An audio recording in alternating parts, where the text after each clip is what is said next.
Hello everyone, this is the program Moscow MOSAIC and I'm their host, Mike Gibson. Every year, our film crew comes to the St. Petersburg International Economic Forum, and here we tell you about all the most interesting events. Once again, here we are in the northern capital of Russia, St. Petersburg.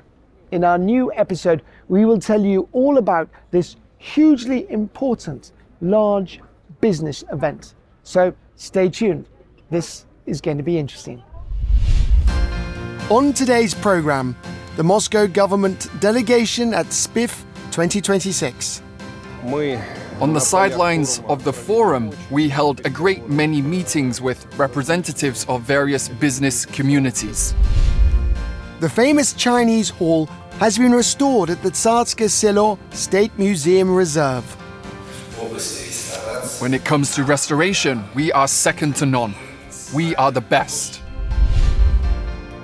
All eyes on the stand of Russia's capital. Moscow, best city in the world.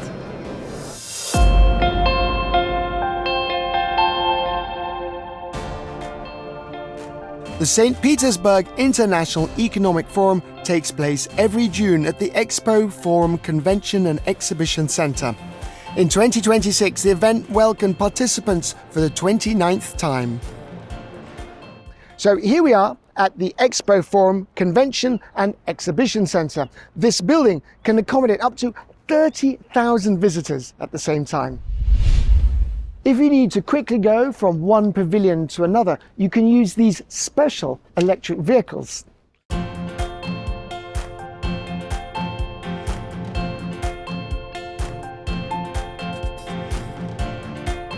Over nearly 30 years, the forum has grown from a modest regional event into one of the world's largest business gatherings. When the first forum was held in 1997, it brought together just 1,500 participants from 50 countries. In 2026, more than 24,000 guests arrived from 142 states.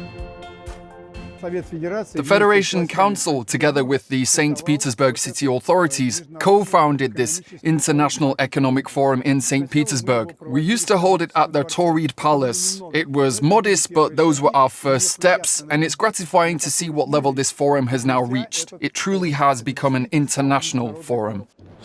I really like coming to this forum. After all, you can meet guests from all over the world right here. Hi, so tell me, where are you from? I am from School of Capital Partners, New Delhi, India. I came from Moscow. I am a member of the Presidential Council for Civil Society and Human Rights. Hello, I'm from Mongolia, from UB City, Ulaanbaatar. And where are you from? Singapore. Since 2006, the forum has been held under the patronage of the President of the Russian Federation, who is now a permanent participant in this major event. This year, during the plenary session, President Putin's address lasted 45 minutes, one of the longest in the forum's history. In his remarks, Vladimir Putin spoke about the economy, Russia's technological sovereignty, and assessed the country's position amid current turbulence and the formation of a multipolar world. Russia feels these changes to the full. Pressure on our country persists. But at the same time, our room to maneuver has expanded. New partnerships have emerged. New financial and technological solutions have appeared. And we are gaining access to more promising markets. Russia, therefore, views global change not only as a threat, but also as an enormous opportunity. And to make the most of it, we are striving to act swiftly and pragmatically.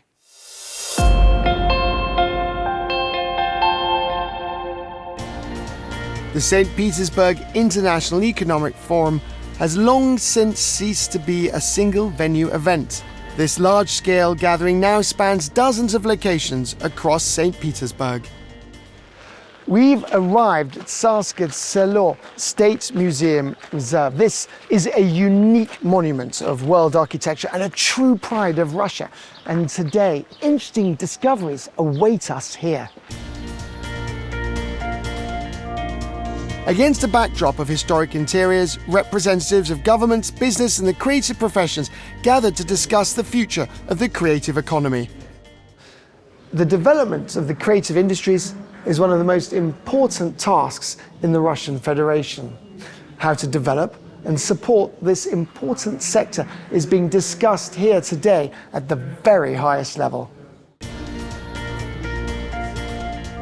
Participants noted that today, creative industries represent far more than just creativity. The conversation ranged well beyond the familiar topics of design, art and media. It turned to concrete economic figures. For instance, last year, the creative economy accounted for an overall total of 4.2% of the country's GDP. And the president has set a target of raising this figure to 6% by 2030. This is now a major standalone state program, one that enables the development of regions in the field of creative industries and the growth of international cooperation and co-production in this area. The clear leader here is Moscow, followed by the Moscow region, St. Petersburg, Dakhanty-Mansiysk Autonomous Okrug and Yakutia. Our task now is to set a national trend and create conditions for the development and self-realization of those working in creative industries. I am very glad that the understanding of meanings and visual codes is genuinely reaching a new level, and we are being supported. People speak with us, engage with us as an artistic community, as those who work with this material. Summing up, participants agreed that the future of the economy is shaped not only in factories or laboratories, but wherever new ideas, meanings and creative solutions emerge. And that, today, is one of Russia's key areas of growth. After the Creative Dialogues discussion, guests moved onto the Zubovsky wing of the Catherine Palace, where a long-awaited reopening took place. The interiors, destroyed during the Second World War, were painstakingly restored using traditional Chinese craftsmanship techniques. When it comes to restoration, we are second to none. We are the best.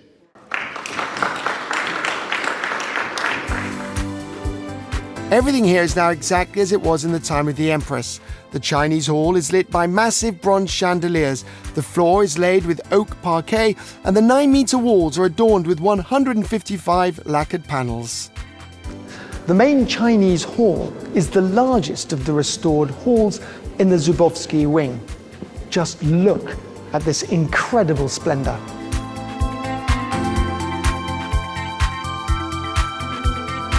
An international team participated in the restoration.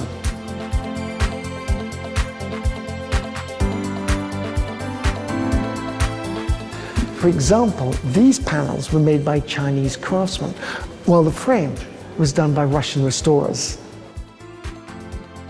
It took Chinese craftsmen 700 days to complete the full scope of work.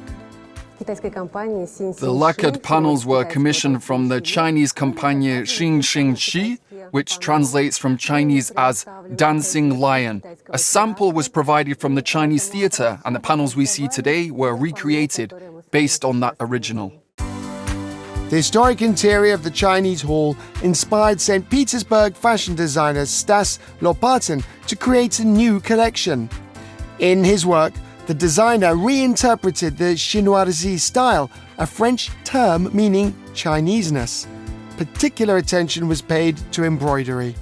Many people think it is print, a drawing, but in fact every piece is covered entirely in embroidery, golden or coloured, in the Coromandel style. It took us roughly a year and a half just to develop the patterns and embroidery designs for this collection. Now that the restoration of the Chinese hall is complete, a new visitor route has opened at the Catherine Palace dedicated to the Empress's private quarters.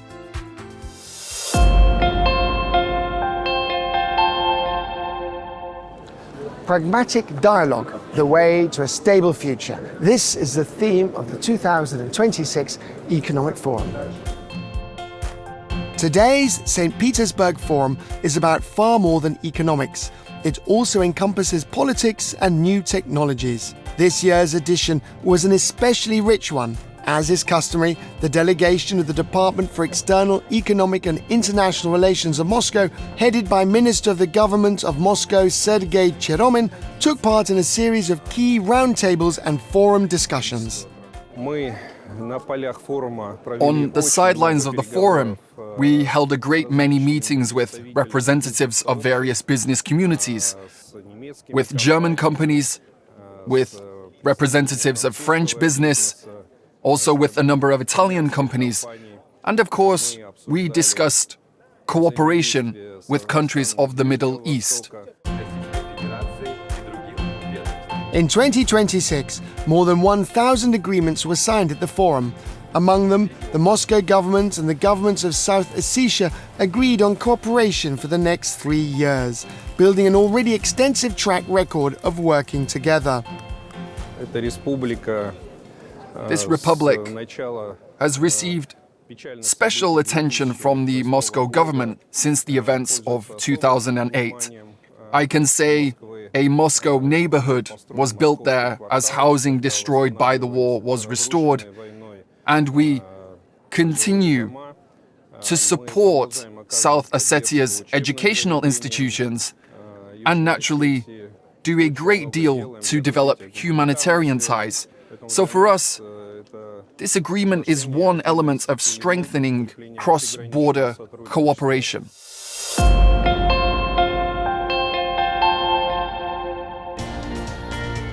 Year on year, the forum's geography of participants expands. The number of agreements signed and contracts concluded continues to grow. New formats emerge and new brands are born. One of the headline events at this year's forum was a stand featuring a new Russian automobile. Senat is a premium-class automotive brand created with the genuine ambition of becoming a top-tier car. I truly believe that it will be #1 in Russia. And it is very symbolic that this presentation took place here on the sidelines of the St. Petersburg Economic Forum, because St. Petersburg is where the Senat brand was, of course, born. The creation, development and promotion of domestic brands was a topic raised at many of the forum's venues. Today it carries strategic importance. A strong brand boosts a region's competitiveness, attracts investment and creates new focal points. The St. Petersburg International Economic Forum itself has long since become a globally recognized brand, a place where heads of state and thought leaders convene. I can say that our channel, and of course I personally, have attended every St. Petersburg Forum since 2017, when we launched the Big Asia television channel. And I of course have plenty to compare. I can say unequivocally that what we see today is a very different forum. It's brighter, richer, with a more packed agenda. And that genuinely reflects the times.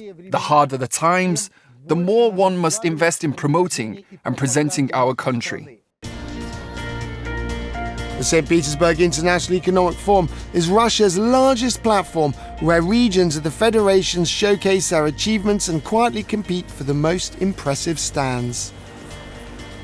For the creation of this panel, more than 120,000 carnations and chrysanthemums have been used. And on this stand, there is a genuine organ. Oops, don't touch. And this tree can answer any question.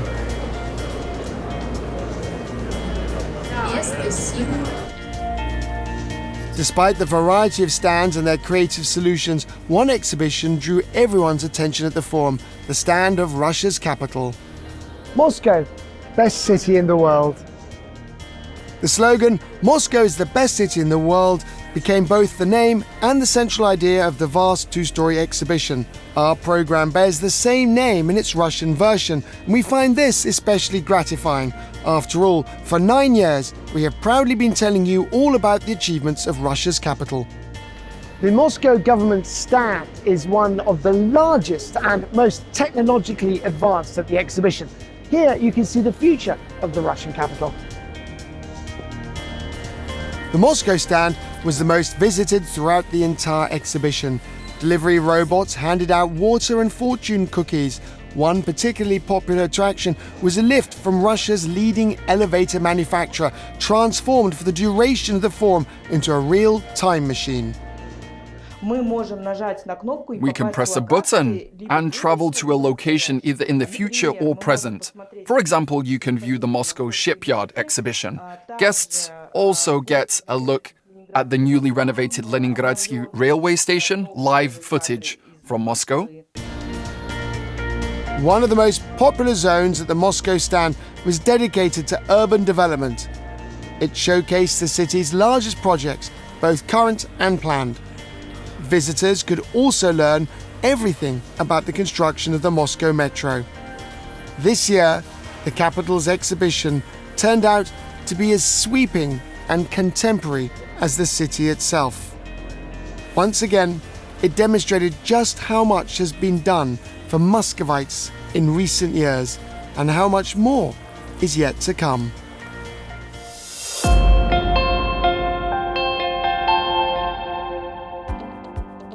Positioned at the very heart of the SPIEF exhibition, the Moscow stand was not just an exhibition space, it was a genuine business hub.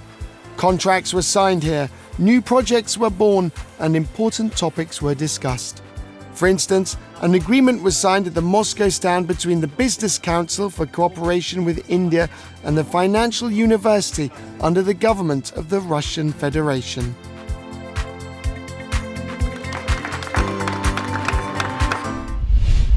The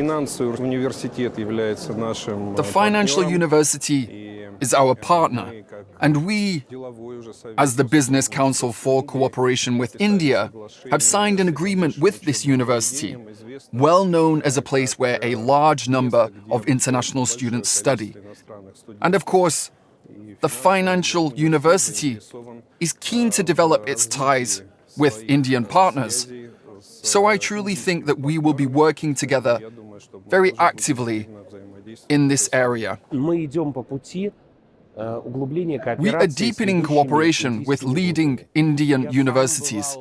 I have visited India myself and, of course, met with their leadership. The Moscow government, through the department headed by Mr. Sergei Cheryomin, has organized such events, and as a result, a model has been established whereby academic exchanges have become a regular occurrence. Indian students come to us for 6 months to study, and our students, therefore, go to them in turn. In one of the forum's venues, the Business Dialogue Russia-India is about to commence, and this will be attended by one of the ministers of the Moscow government, Sergei Cheryomin. India has been an important strategic partner of Russia for many years. The two capitals maintain ongoing cooperation across a range of areas. In previous episodes, we have covered the official visits of Moscow government delegations to India on multiple occasions. Today, both countries are successfully sharing their experience and building joint projects. So there's a lot of action from both the governments and both the business people. I think we're going to do really relatively better to achieve the goals what we have, our both Indian Prime Minister and President Putin.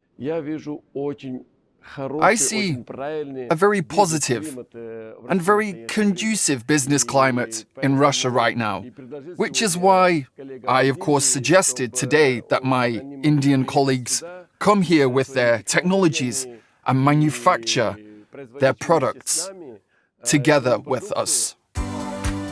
Session participants noted that India and Russia intend to expand economic cooperation not only through trade growth, but also through the launch of joint projects. In his address, spiritual leader and guru Sri Ravi Shankar noted that Russia and India already have substantial shared expertise in the field of health and can develop joint projects in yoga, meditation, and wellness programs. Today, nearly 2.5 billion people on the planet practice yoga. You can be Christian, you can be Muslim, you can be Jewish, you can be Buddhist, anyone. When you practice yoga, you are your body is healthy, your mind has clarity, you feel good. India remains our reliable friend. And of course, we will continue to actively develop investment cooperation, as well as cooperation in the fields of culture, education, healthcare, and humanitarian ties. And I hope that the simplification of visa procedures will also give new impetus to tourism exchange.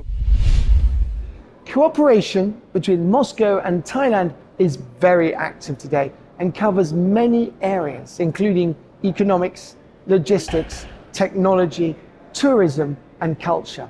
These and other topics will now be discussed by the participants of the Russia-Thailand Business Dialogue, New Dimensions for Trade and Investment.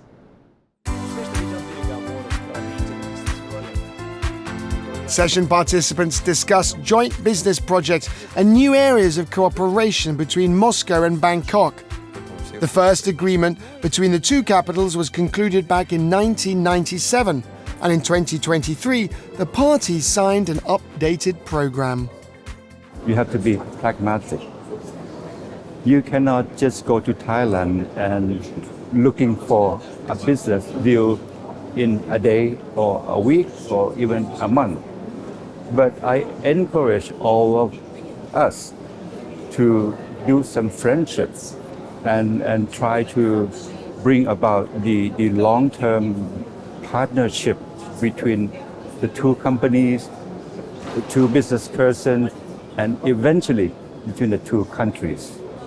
The Thais are genuinely set on succeeding in Russia. Their strong desire to grow here is plain to see. Some of them have even started learning Russian.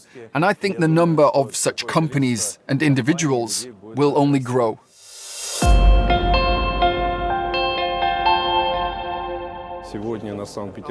Today, the St. Petersburg Forum has attracted representatives from a great many countries, not only from the Persian Gulf, but also from North Africa. A large delegation of Chinese entrepreneurs is here as well. And of course, we have a strong track record of cooperation with Moscow's strategic partner, the People's Republic of China, with whom our trade turnover has already exceeded $100 billion. And that is a very significant figure. This year, the Chinese delegation was one of the largest at the forum. Among the SPIEF participants was China Media Group, a long-standing partner of both SPIEF and the Big Asia Channel. A team of professional journalists has been covering the key events at this business platform for 15 years. I am delighted to say that year by year, the forum is becoming an increasingly important international platform. And that's not only for business, but also for cultural exchange. The Chinese delegation participated in a number of sessions at the forum, as well as the Russia-China dialogue, which, as always, drew considerable interest from forum guests. It was an interesting session because we talked about Russia-China business cooperation with a focus on small and medium-sized enterprises. And of course, Moscow is the entrepreneurial capital of Russia, home to 1 million entrepreneurs, accounting for 45% of total trade turnover.